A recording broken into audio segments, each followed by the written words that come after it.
Just a heads up, y'all. The following episode contains language that some people may find offensive. Like most people should find offensive if they hear it. Yes. Majdi Wadi. You may not have heard of him, but he's pretty well known in Minneapolis, Minnesota. 3 generations of the Wadi family living the American dream on this spot for more than 30 years. Majdi Wadi is Palestinian American. He's a devout Muslim and the CEO of the Un-HolyLand brand. It's a family-owned grocery store and a restaurant and a hummus factory. Sound more familiar now? Maybe you picked up HolyLand hummus at Costco or saw Wadi on the Food Network's Diners, Drive-Ins, and Dives. The HolyLand is a little piece of the Middle East in the Midwest. Thanks to the Wadi family, who came to Minneapolis by the way of Jordan and Kuwait. But a lot has changed since the Wadis were kicking it with Guy Fieri. On Thursday morning, the CEO of HolyLand Deli and Grocery put out a statement on Facebook saying, in part, that he had fired his daughter from the company after social media posts that she made with racial slurs had resurfaced. I'm Shireen Marisol Meraji. I'm Gene Demby, and this is Code Switch from NPR. Just 3 days after police in Minneapolis killed George Floyd and protests erupted in that city, Leanne Wadi's anti-black, anti-Semitic, anti-gay tweets were everywhere. God already punished you for being black, so why would you make it worse by being gay? Hashtag shit people in my family say. When a from northeast Minneapolis threatens to come back to kill my dad and his family once he's out of jail, hashtag OMG, hashtag fucking scared. Are poor. She went full hard R. Wow. Yeah, and that's not even the half, okay? That nonsense that we just heard, she tweeted that in 2012. A few years later, in 2016, she posted a photo of her and a monkey on IG with the caption, quote, made friends with this little N-word today, and it wasn't N-word. And this isn't all. There's more. So now Leanne's dad, Majdi Wadi, is fighting to save his family's reputation and their business. And he says he wants to make amends. And to help him do all that, he called up a black Muslim leader in Minneapolis, Imam El-Amin. I'll say what he said. He called me because he respects my family. He called me because we are one of the prominent African-American Muslim families in this city, in this state. You know, he called me because he needed to. I called him. I said, you're busy. I need to see you. There is a situation here, and I need your help, not help to bail me. And I said, Brother Makram, I'm here to learn. Tell me what to do. So, is there a path to redemption for Majdi Wadi once this kind of damage has been done? And is it the job of a black man to guide Majdi Wadi to that path? Gene, NPR's national desk correspondent Layla Fadel called me about this story when she was reporting in Minneapolis after the police killing of George Floyd reignited the protests for Black lives there. And I was like, this right here, this is a code switch story. It is a code switch story. And Layla is here to talk to us about it. Layla, welcome back. What's good? How you been? I've been good. Thanks, you too. I'm really glad to be back. I want to take you first to North Minneapolis, the heart of Black Minneapolis. Nate, how you doing, brother? Good, man. It's good to see you, man. You out of quarantine? Yes, sir. Good to see you, boss. Yes, sir. I'm sure, man. We're just walking the beat, just seeing how folks is doing, you know? That's Imam El-Amin, who we just heard from. He got that phone call from Majdi Wadi asking for help. Right. So on this day, he's out on the main thoroughfare of the neighborhood, West Broadway. We're a couple blocks from the historic African-American mosque he leads, Masjid An-Nur, Mosque of Light. Assalamualaikum. How you doing, brother? Every few steps, he stops to greet community leaders, friends. How you doing, brother? Good to see you, man. I got a mask for you. That's a Bears fan ribbing him for his Vikings mask. A lot of people are out these days to help or to get help. This is a food desert. It is a food desert. So this has already been here. When you have things like COVID and then the uprising and things of that nature, all these things are coming to a head. It's the perfect storm right now. It's literally the perfect storm. So between the pandemic, the protests against police brutality, there's little to no access to food. Supermarkets had been closed about a week on the day we're walking around, so the neighborhood banded together to support their most vulnerable.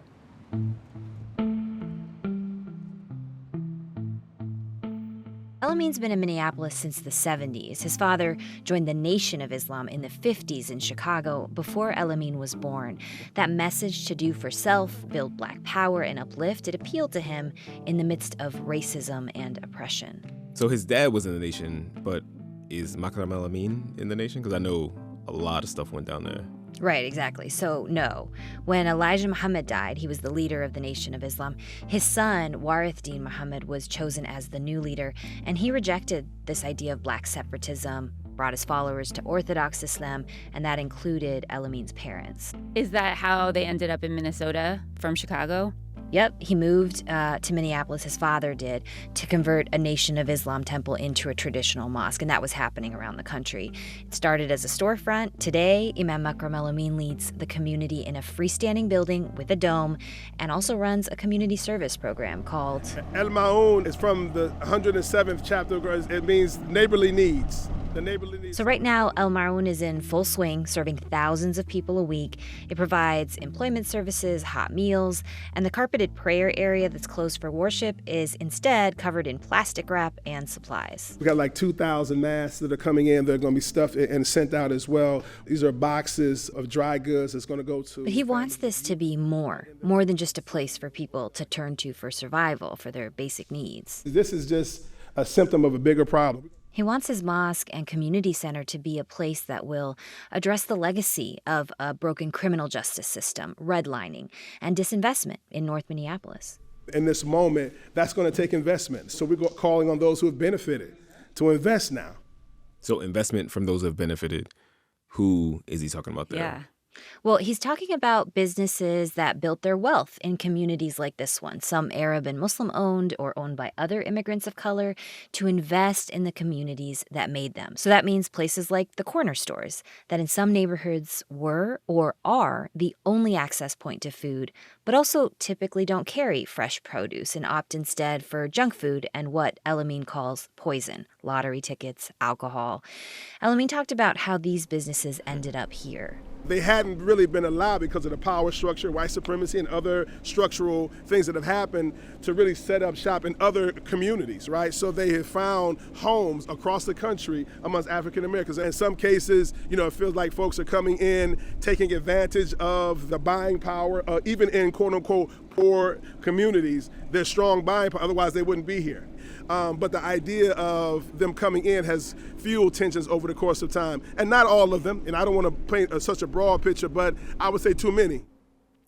Yeah, and this tension between immigrants of color and African Americans, it's longstanding, and it's something we've talked a lot about on Code Switch. We're coming up here on the 30th anniversary of the death of Latasha Harlins. When she was just 15 years old, a Korean immigrant who owned a convenience store here in South LA shot her in the back of the head. And Latasha was just trying to buy orange juice. Yeah, last week would have been Latasha Harlins' 45th birthday. And Soon Ja-doo, the store owner who shot her, was effectively sentenced to just community service, and she had to pay for Harlan's funeral costs. But that whole incident, Latasha Harlins' death, became, along with the acquittal of the police officers who beat Rodney King, one of the big sparks of the LA riots in 1992. And when black people took to the streets and when buildings started getting burned, many of the businesses that were destroyed, that were targeted, were owned by Korean Americans. Yeah, and there's still a lot of hurt over what happened on both sides all these years later. And that's just one example of how this tension has played out. There are more. Right. Exactly. Yeah. And that tension is always just one spark away from another fire because the underlying issue is still there, that these businesses are not seen as respectful to the community that they serve. There is a unique situation with American Muslims. They are one of the most racially and ethnically diverse groups in the country, linked by their faith, but also the discrimination they face. But that doesn't mean there isn't anti-blackness, even with at least 20% of American Muslims being black. And El-Amin's mosque, like many African American mosques, It's always sat right at that flashpoint, that intersection of race, culture, ethnicity, socioeconomic background.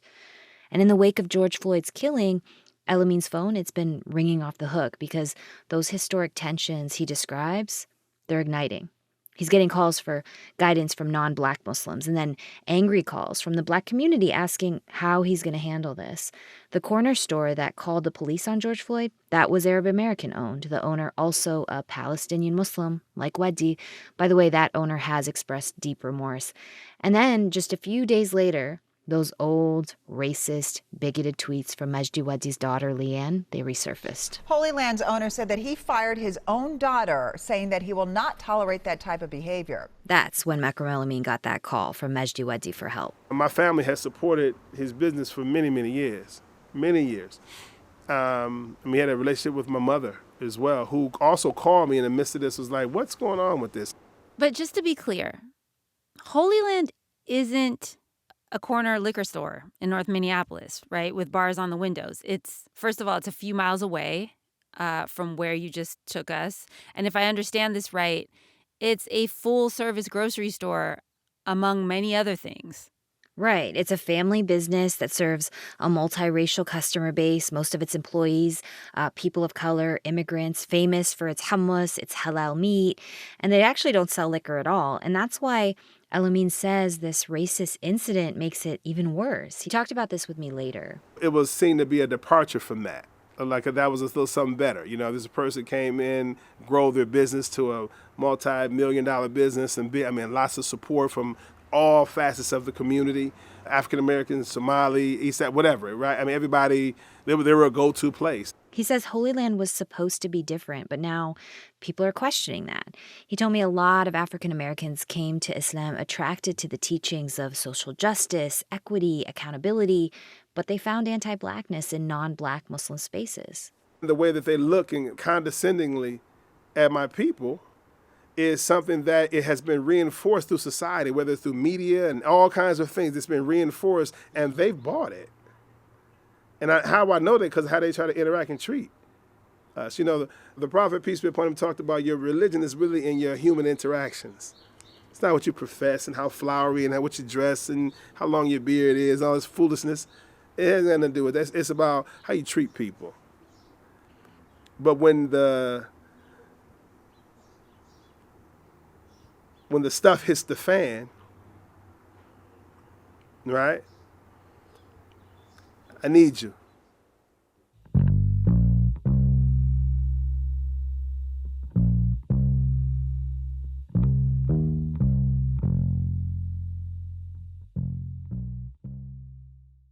This message comes from NPR sponsor BetterHelp, a truly affordable online counseling service. Fill out a questionnaire online and get matched with a licensed counselor best suited to your mental health needs. Whether it's depression, anxiety, or trauma, BetterHelp will help you overcome what stands in the way of your happiness. Learn more at BetterHelp.com and get 10% off your first month with promo code CODE. BetterHelp. Get help anytime, anywhere.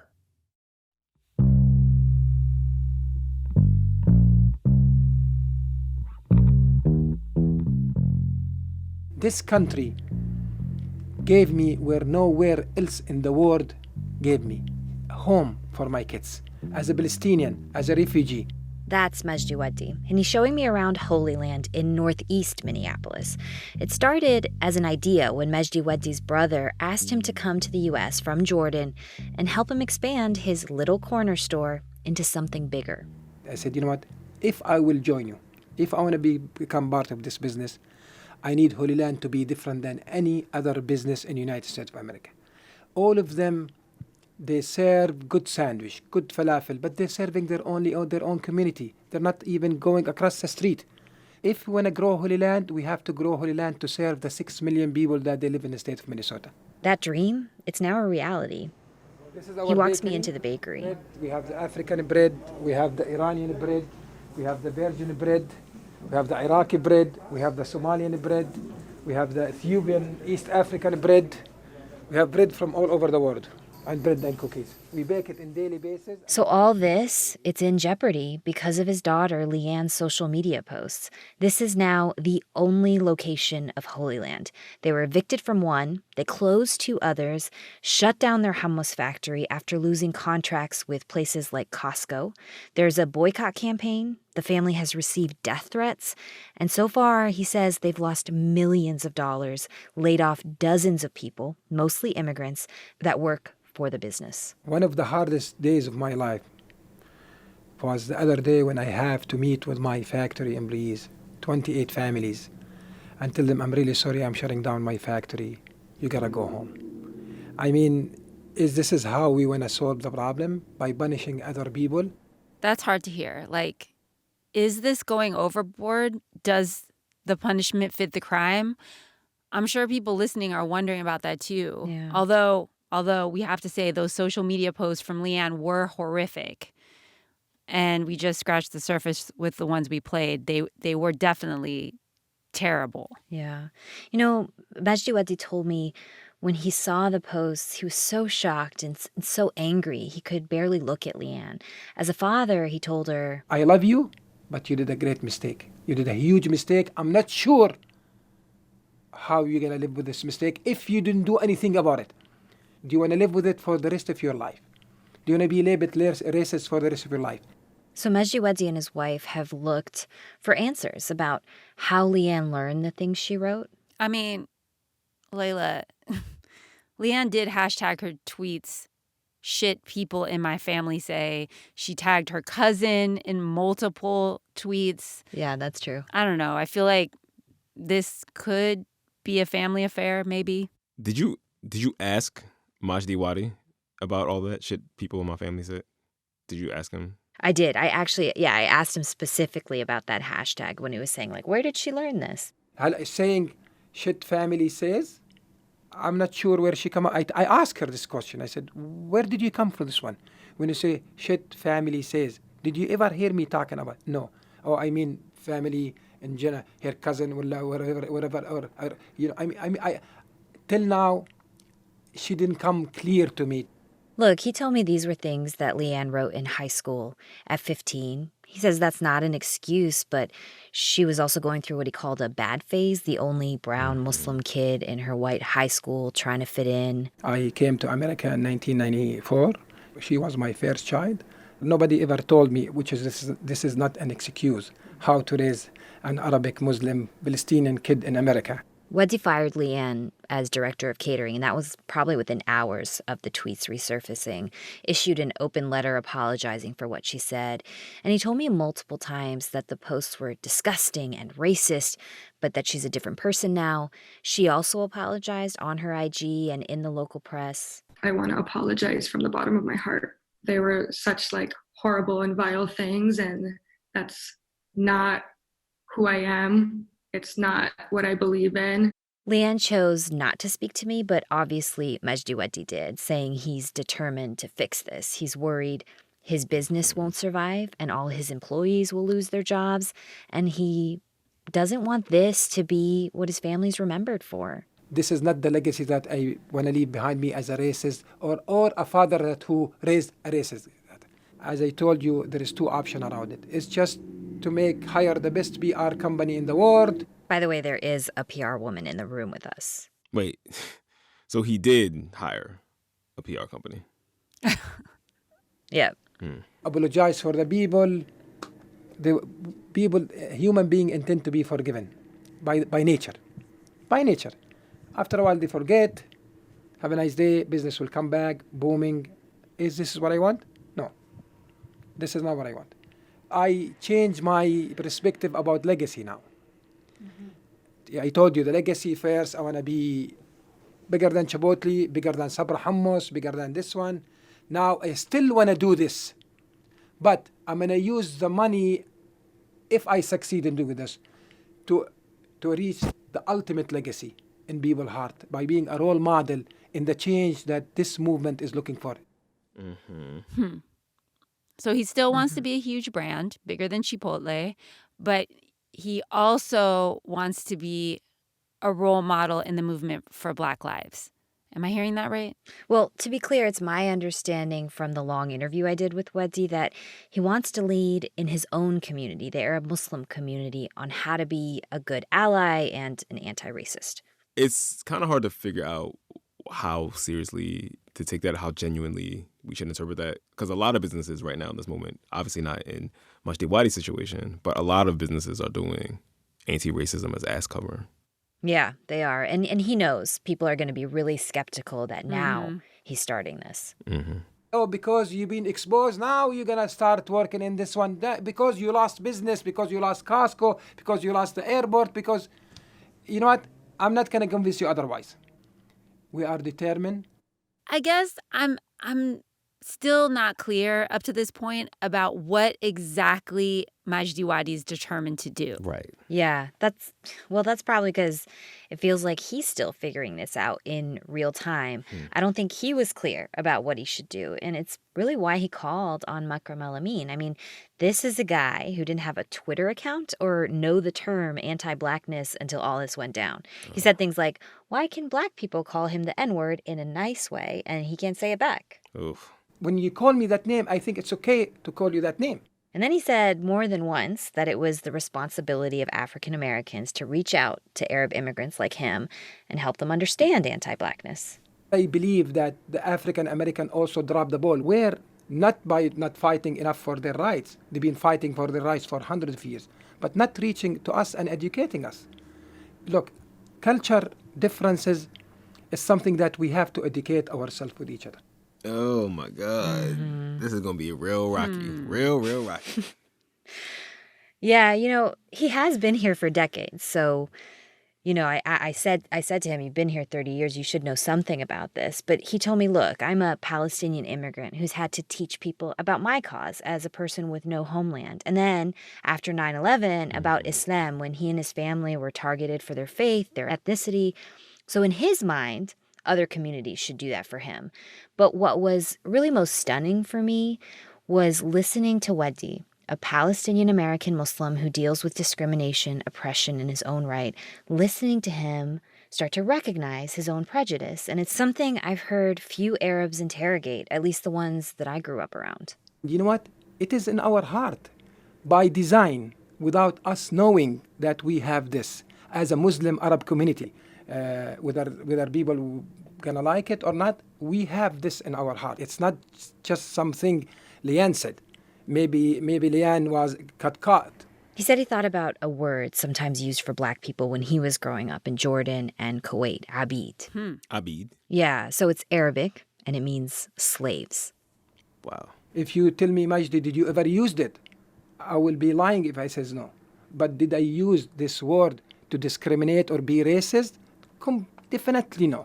I use it because it's a common word and a phrase that I learned. I've been raised to use it. Okay, so instead of saying black person or African person, he would just call them slaves. So yeah, he says now he gets it. Now he knows it's akin to the N-word, and it goes against his family values. Okay, so this goes against his family values. He wants to be part of a solution. And we know he called on one of the most prominent black Muslims in Minneapolis for help, which I have to say, I feel some type of way about this expectation that Imam El-Amin, this black Muslim leader we're talking about, is just going to drop everything and teach him. Teach me how to do better. Yeah, that wasn't lost on El-Amin. This crisis, it's the first time Weddi had ever been to his house. And keeping the door open, it wasn't a decision he came to lightly. He hasn't forgiven, but he is willing to help with a path to redemption because he told me mercy, redemption, it's what his faith teaches, something we all will seek at some point. But no one gets redemption for nothing. So the lingering question for me is, what did Imam El-Amin say to Majdi Wadi after he got this phone call? What did he say to help him try and redeem himself and his family for all this? Welcome to my humble abode. Thank you. Please, have a seat, yes.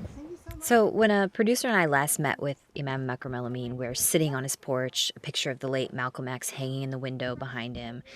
And he told me this is what he asked for in a written memorandum of understanding. We wanted that he be a strategic, committed partner to bringing these conversations to the Muslim community, this anti-blackness in the Muslim community. You can't be on the sideline. You got to come all the way in.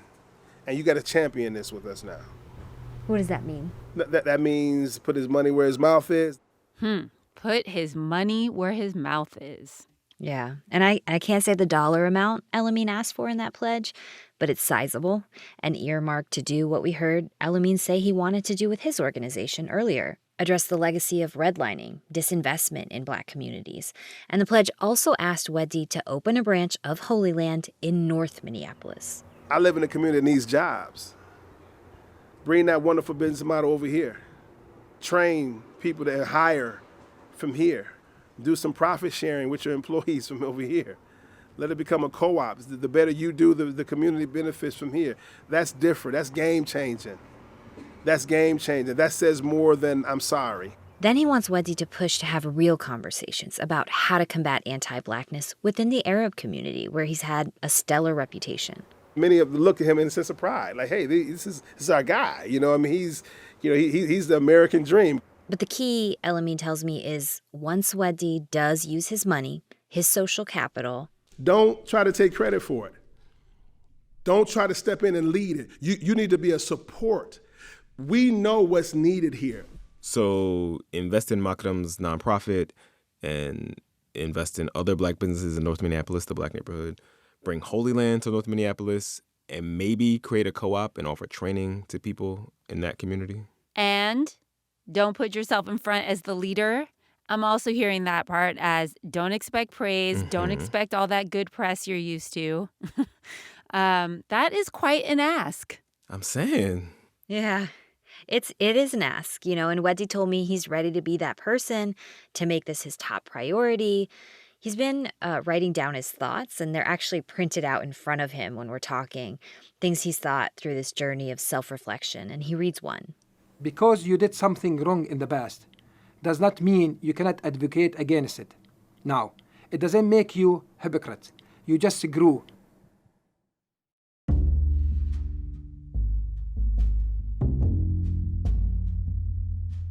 So, Layla, the question is, has Majdi Wadi signed Makram El-Amin's Memorandum of Understanding?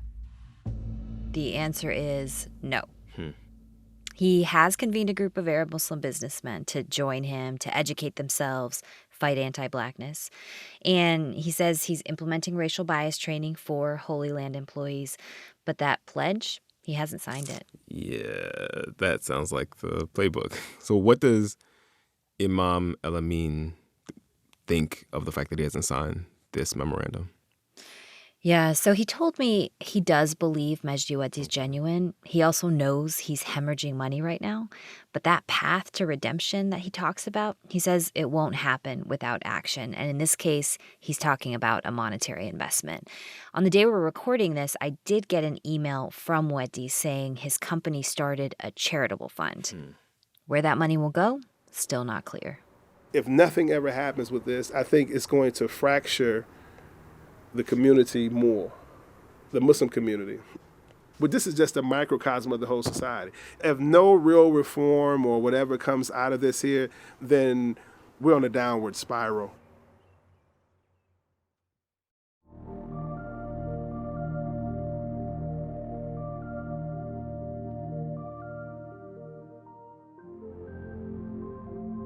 After the break, we're going to talk to Rami Nashashibi. He's been working for years to get Arab Muslim business owners to treat their Black clientele with respect.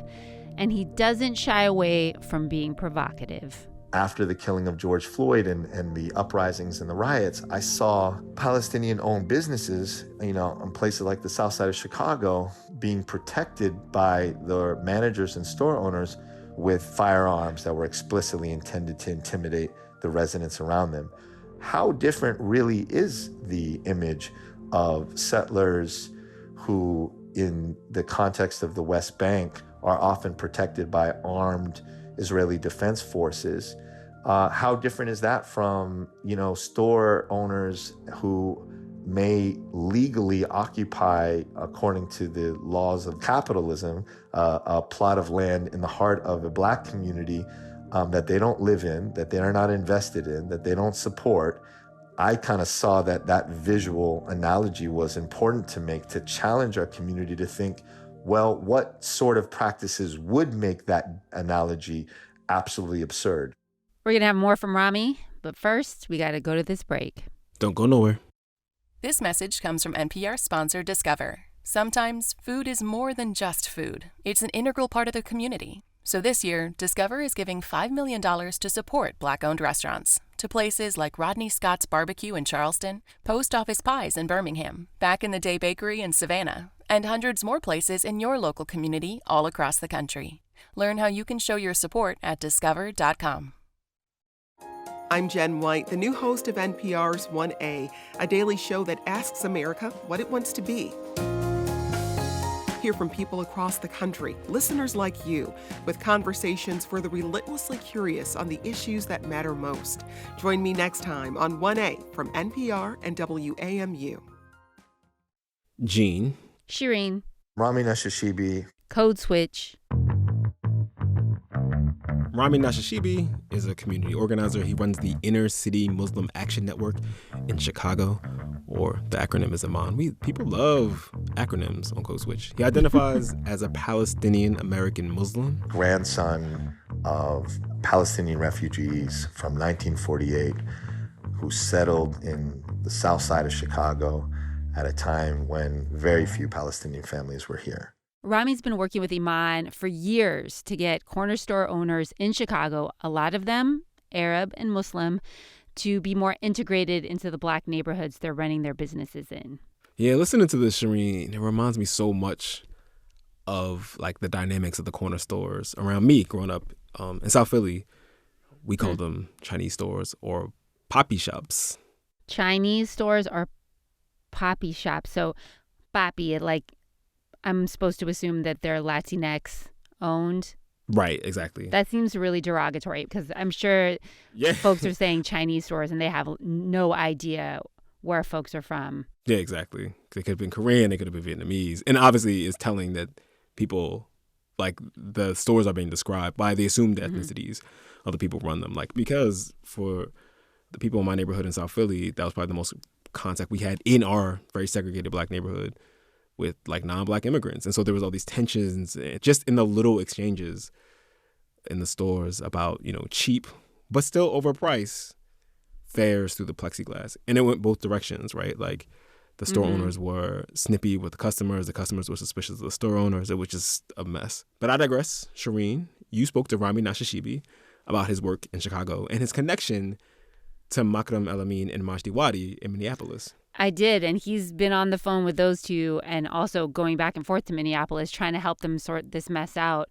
But to your point, I did want to know more about his corner store campaign. What has he been asking Arab Muslim store owners to do to change their business practices? Some of those steps are fairly simple. It's how do you talk to residents in a way that kind of lifts them up and celebrates them as they come into your store, as opposed to contributing to the feeling that they're being watched and surveilled and those types of things.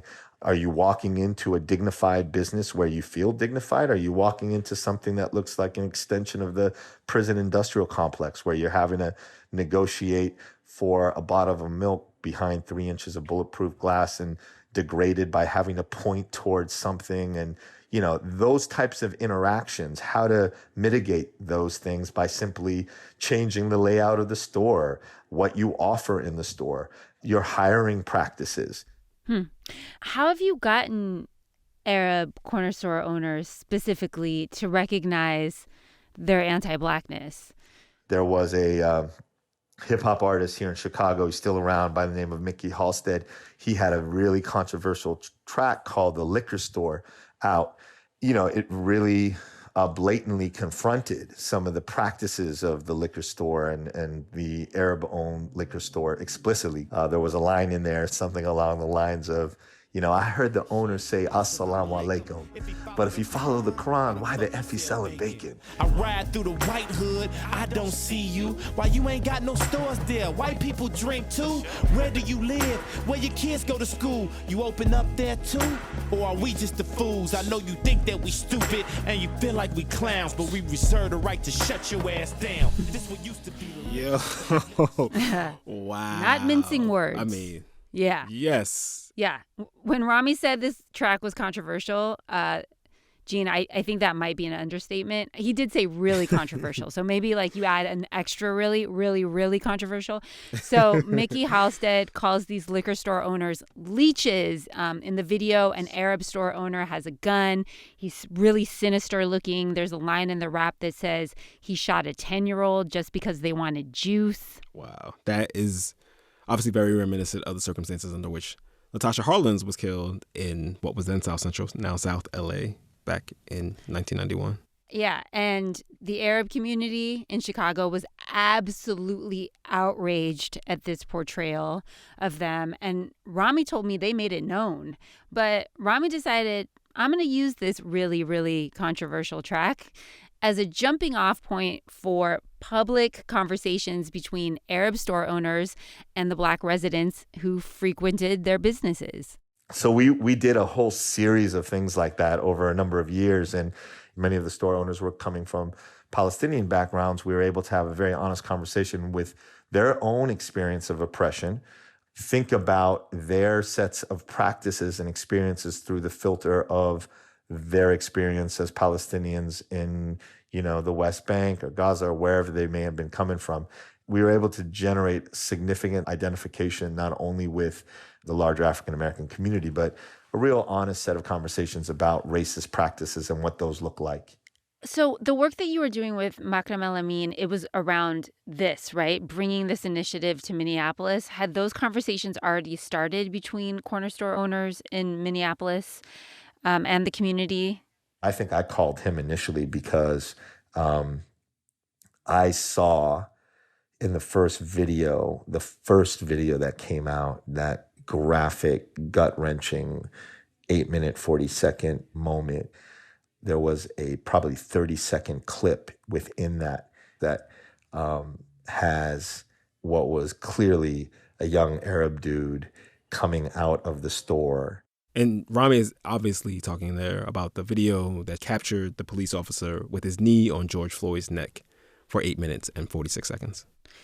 A quick reminder that the call to the police came from a corner store called Cup Foods. We talked about that earlier. The owner is Palestinian.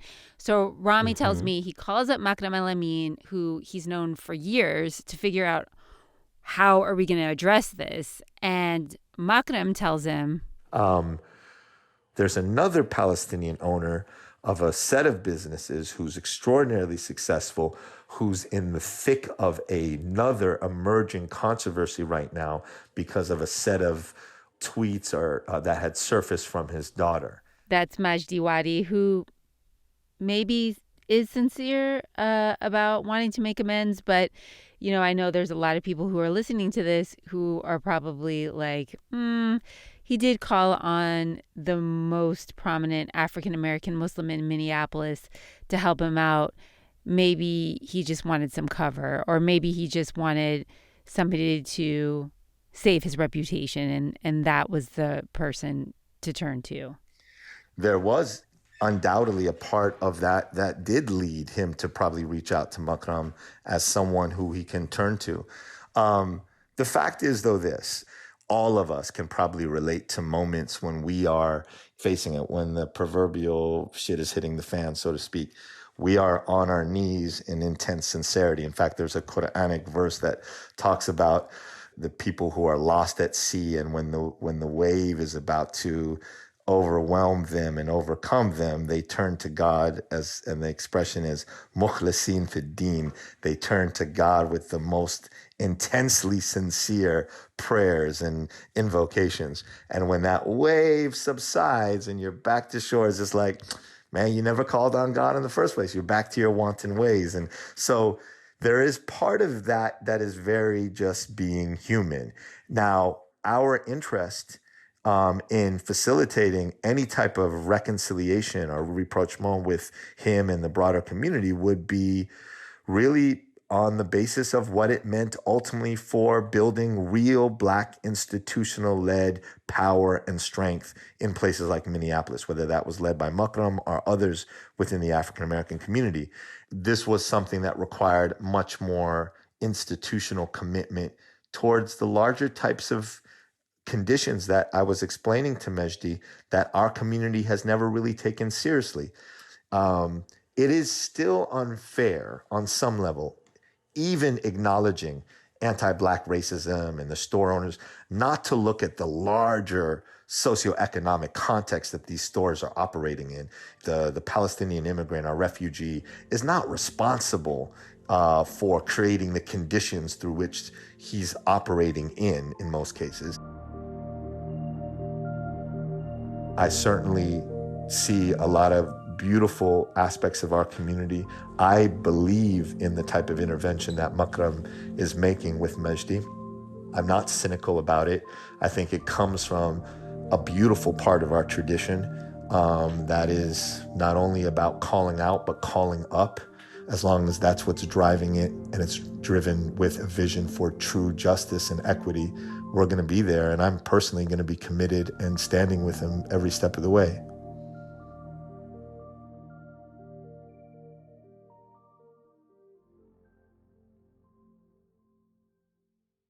That's our show. If you want to put some faces to some names, we've got photos of Majdi Wadi and Makram El-Amin on the Code Switch blog. This episode you're listening to was edited by you, Shireen Stranger, girl. Well done. It was produced by Kamari Devarajan with field production help from Liz Baker and Gabriela Saldivia. Shout out to the rest of the CS Familia, Karen Grigsby Bates, Alyssa Jong Perry, Natalie Escobar, Jess Kung, L.A. Johnson, and Steve Drummond. Next week, because The Reckoning, capital T, capital R, is all-inclusive. It is. We're sticking to the theme of anti-Blackness within non-Black communities, even when they are brown people. Anti-Blackness is actually a part of Asian American racial formation in a ton of ways. Lots to talk about next week on Code Switch. Until then, remember, we have a huge back catalog, so if you're new to Code Switch and want to binge, we got you. We also have a newsletter, and it's good. To sign up, go to npr.org/newsletters with an S. You'll find us there. I'm Shireen Marisol Meraji. I'm Gene Demby. Be easy, y'all. Peace.